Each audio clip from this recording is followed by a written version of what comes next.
Hello बच्चों, कैसे हैं आप लोग? तैयार हैं अगले लेक्चर के लिए? हमने पिछले 2 लेक्चर में क्या देखा बेटा? एक बार रिवाइज करो कि लास्ट 2 लेक्चर में हमने क्या देखा। पहले लेक्चर में हमने देखा एटम्स के बारे में कुछ इनिशियल इंफॉर्मेशंस, स्मॉल है, इंडिविजिबल है, टाइनी पार्टिकल्स है, रिएक्टिव है, और हमने देखा लॉ ऑफ मास कंजर्वेशन, जिसमें हमको ये बताया गया कि the mass of reactant is equal to mass of product. ये हमको पहले लेक्चर में बताया गया बेटा। सेकेंड लेक्चर में हमने क्या देखा? The law of constant proportion और डेफिनेट प्रोपोर्शन।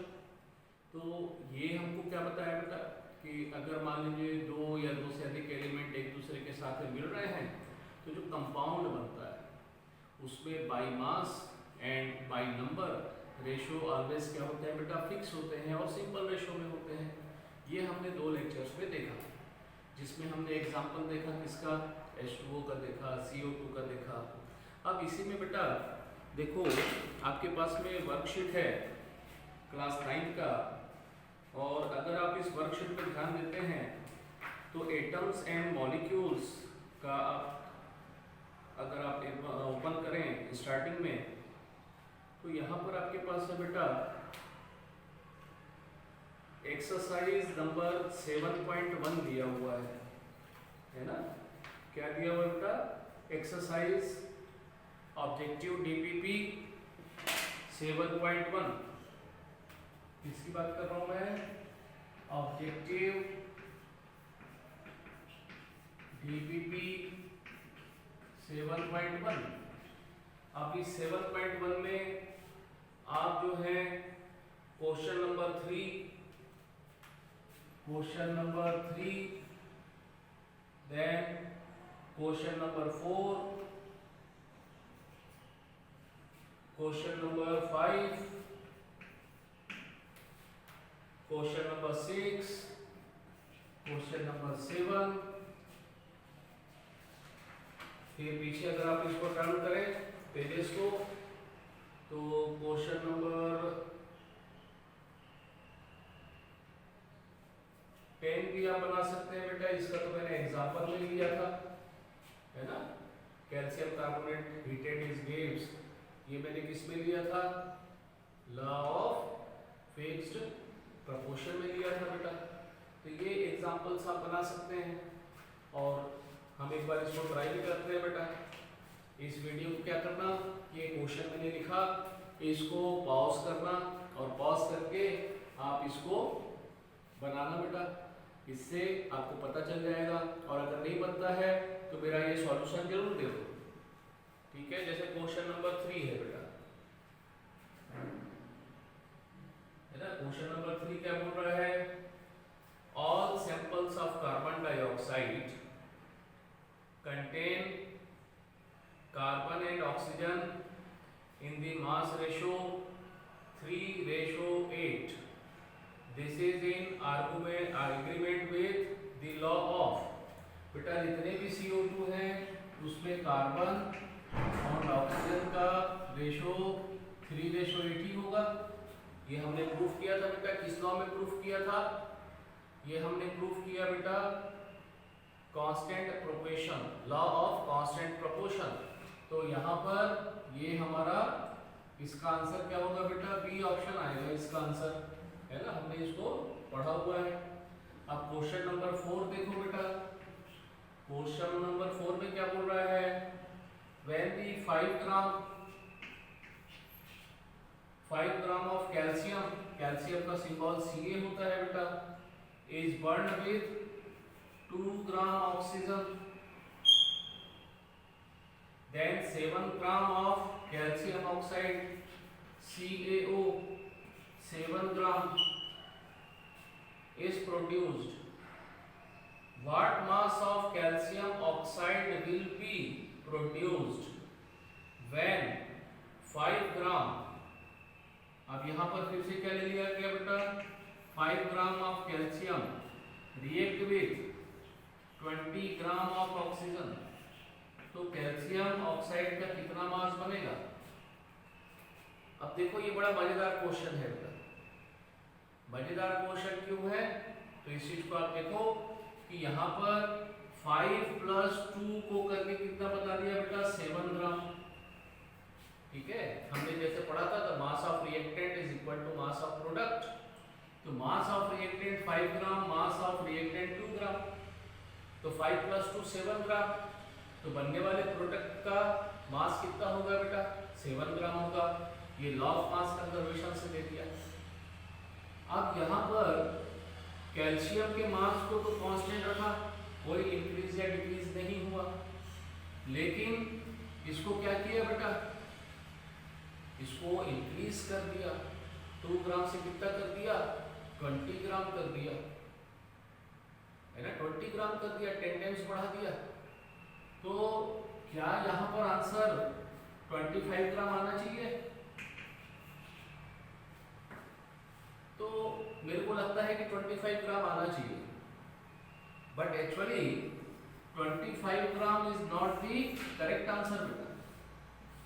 दिखने में तो ये 25 ग्राम दिखाई दे रहा है, लेकिन ये करेक्ट आंसर नहीं होगा। अब क्यों नहीं होगा, इस चीज को समझना बेटा कि देखो 5 ग्राम तो 2 ग्राम से ही रिएक्ट कर रहा है ना। 5 ग्राम कितने से रिएक्ट कर रहा है बेटा? 2 ग्राम से रिएक्ट कर रहा है। जब 2 ग्राम से 5 ग्राम ने रिएक्ट कर लिया, तो ये 5 ग्राम तो कंप्लीटली क्या हो गया? फिनिश हो गया। ये न्यूमेरिकल क्वेश्चन नहीं है बेटा, ये एक सोचने वाला क्वेश्चन है। मैं क्या बोल रहा हूँ कि 5 ग्राम 2 ग्राम ऑक्सीजन से रिएक्शन करके 7 ग्राम कैल्शियम ऑक्साइड तो बना रहा है। फिर सेकेंड कंडीशन में फिर से हमने 5 ग्राम कैल्शियम लिया और 20 ग्राम ऑक्सीजन ले लिया। तो एक्चुअली में ये 5 ग्राम कैल्शियम तो 2 ग्राम 20 में से 2 ग्राम ऑक्सीजन के साथ में रिएक्शन कर लिया ना, और ये खत्म हो गया। ठीक है, 5 ग्राम कैल्शियम ऑलमोस्ट क्या हो गया बेटा? फिनिश हो गया। अब मेरे पास में कैल्शियम है ही नहीं, बट 18 ग्राम ऑक्सीजन तो बचा ही है मेरे पास में, and there is no calcium present with to react with another 18 gram of oxygen, because 5 gram of oxygen react with 2 gram of oxygen only, and 18 gram of oxygen remains present in reaction mixture without any reaction, because all the 5 gram of calcium almost finished during the chemical reaction. So actually the answer is 7 gram beta. अब फिर जब इसको दूसरे तरीके से भी देखो कि 2 ग्राम 5 ग्राम से कंप्लीटली रिएक्ट कर रहा है ना, तो 20 ग्राम कितने से रिएक्ट करेगा बेटा? क्या बोल रहा हूं मैं? 2 gram oxygen react with 5 gram of calcium. तो 20 ग्राम अगर ऑक्सीजन है, तो 20 ग्राम ऑक्सीजन को रिएक्ट करने के लिए कितना कैल्शियम चाहिए होगा मेरे को? तो देखो कैसा कैलकुलेशन होगा? 5 × 20/2, दैट मीन्स 50 ग्राम। अगर मैंने ऑक्सीजन 10 टाइम्स इंक्रीज किया, तो ये भी 10 टाइम्स इंक्रीज करूंगा बेटा, तब कहीं जाकर के मेरे पास में कंप्लीट रिएक्शन होगा कैल्शियम एंड ऑक्सीजन का। Otherwise oxygen remains same present in the reaction mixture. That is why 7 gram is the answer. फिर क्वेश्चन नंबर 5 तो आप जानते ही हैं बेटा, इसमें मैं क्या डिस्कस करूं? लेवोसियर इसका आंसर है बेटा, पहले ही पॉइंट था इसमें। Question number 6, if the mass of reactants is equal to the mass of product, then which of the following statements is true? तो बेटा ये तीनों ही स्टेटमेंट बिल्कुल करेक्ट है। मास को law of conservation of mass holds good, बिल्कुल सही है। Mass can neither be created not destroyed, correct है बेटा। There is no change in mass during the chemical reaction, बिल्कुल करेक्ट है बेटा। So all the above is the correct answer. अब question number 4 हो गया, 5 हो गया, 6 हो गया, क्वेश्चन नंबर 7 की तरफ में आ जाओ बेटा। Hydrogen and oxygen combined in the ratio of 1:8. 1:8 में कंबाइन हो रहा है। कौन कंबाइन हो रहा है? Hydrogen and oxygen. ठीक है। To form water, what mass of oxygen gas would be required to react completely with 3 gram of hydrogen gas? तो बेटा ये तो सिंपल सा है, 1 पार्ट 8 से कर रहा है तो 3 पार्ट कितने से करेगा बेटा? तो 3 into 8, 8 3 जा 24 ग्राम। The 24 gram is the answer. फिर अगले टर्म में आ जाओ बेटा, क्वेश्चन नंबर 10 में आ जाओ। When calcium carbonate is heated, it gives। अब बेटा कैल्शियम कार्बोनेट का फार्मूला क्या बताया था मैंने? CaCO3। इसको जब हम हीट करते हैं तो क्या बनता है बेटा? Calcium oxide plus CO2। इसको आप किस में देख सकते हैं? लेक्चर 1 में देख सकते हैं बेटा, है ना। ये केमिकल रिएक्शन को आप किस में देख सकते हैं? लेक्चर 1 में देख सकते हैं।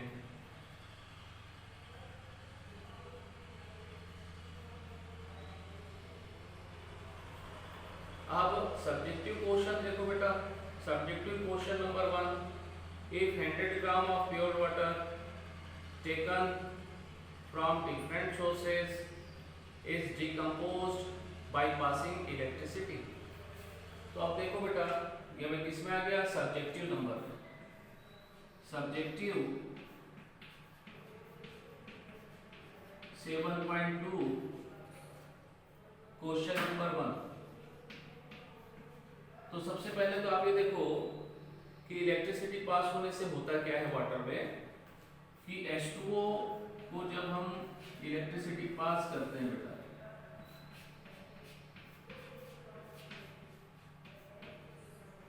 है ना, इलेक्ट्रिसिटी पास करते हैं तो इसका बैलेंस इक्वेशन होता है 2H2 plus O2। Hydrogen and oxygen gas क्या हो जाते हैं? यहाँ पर अलग हो जाते हैं बेटा, सेपरेट हो जाते हैं। When the electricity pass through the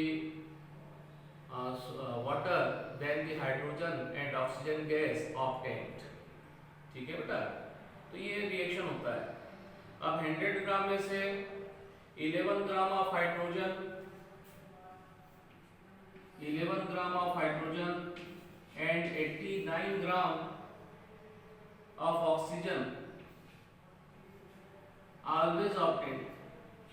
हमेशा ही मिल रहा है बेटा ये, अगर ये हमेशा ही मिल रहा है, so which law is illustrated by this statement?